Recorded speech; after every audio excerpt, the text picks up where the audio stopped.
Now, the Health Minister has already admitted that mental health problems will increase significantly as a result of this pandemic. Early research has shown that anxiety rates surged as lockdown set in. Experts fear that young people in particular are struggling with this new normal. The Royal College of Psychiatrists here is also warning that 2/3 of frontline NHS staff could suffer from post-traumatic stress disorder if they are not given the right support. Deborah McAleese reports.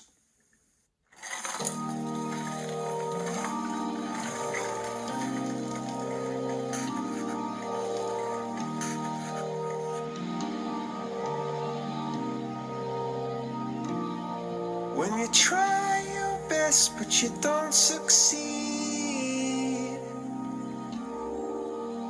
Many have felt moments of despair and hopelessness, some more than others.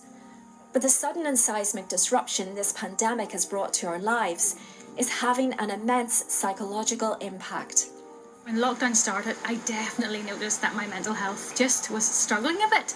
And I think like most people, we have had our ups and downs, our good days and our bad days. Just personally me, I suppose I've struggled with worry and fear about the situation that we're in, worry and fear about family, missing family, just struggling to keep on top of work and schoolwork and emails and keeping the house tidy, and all of that, yes, definitely had an impact on my general mental health and well-being, like I think it has for many people, to be honest. I'm not alone. Everybody's having ups and downs, and it doesn't mean anything about me as a parent or a person that I'm finding this hard. Actually, it's very normal to find this situation that we're all in hard and difficult. The Health Minister recently warned that mental health problems are going to be one of the big fallouts from this pandemic. But even before coronavirus, there was a mental health crisis here, with suicide rates higher in Northern Ireland than anywhere else in the UK or the Republic of Ireland.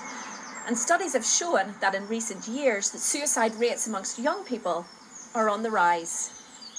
After all these ends, I feel like there is going to be a higher suicide rate or a worse mental health sort of crisis over here. Because at the end of the day, like, you're sitting in your house, it's 10 weeks going on, and you're sitting in, you're just getting dead bored, and you're bored, and you're just doing the same thing over and over again. So you're getting anxious, you're getting depressed, and now that we've been on lockdown, you're not allowed to see your friends. Like, that is a coping mechanism for a lot of people. So seeing your friends and your family, it's coping, and now that's all been stripped away. Like, I find that one of my biggest struggles is being isolated from my friends and from my boyfriend and from my family, because at the end of the day, that is my coping mechanism. Like, that is where I draw most of my happiness from. Beneath the mounting statistics of death and sickness from COVID is loss, fear, sadness and grief. And for many frontline health workers, that is their experience almost daily. It's been very, very difficult. I mean, from the initial get-go, there was that fear of the unknown. You know, we felt less foreboding and anxiety because we didn't know what was ahead. And then that moved into, you know, lack of consistency about PPE. We didn't know how we were going to protect our colleagues, our friends, our families, our patients, our residents and ourselves. So we had anxieties with that, and then moving into other areas, reskilling and upskilling, again brought anxieties as well.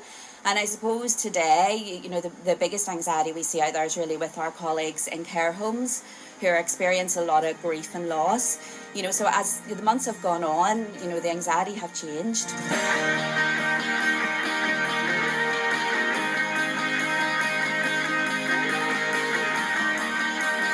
As a fragile normality slowly returns to our lives, the inevitable question is, what will be the long-term psychological cost of this pandemic?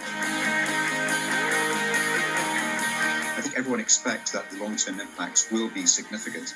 Certainly from the World Health Organization downwards, everyone is saying there will be a second pandemic, and sadly that second pandemic will be a mental health pandemic. Of course, Northern Ireland went into this pandemic, COVID pandemic, with higher rates of mental health issues anyway, much greater than anywhere else in these islands, higher rates of suicide, higher rates of prescribing, higher rates of psychosis. So when you add those together, clearly we're going to have major issues with respect to dealing with it.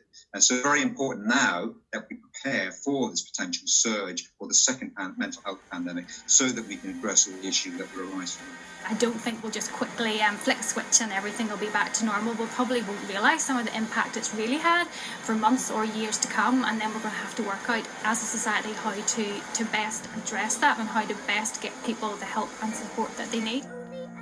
it is okay not to be okay, and it is okay to talk. There is support out there, basically with your family, your friends, boyfriend, girlfriend, aunt, uncle, whoever it is. Just talk. And I will try to fix you.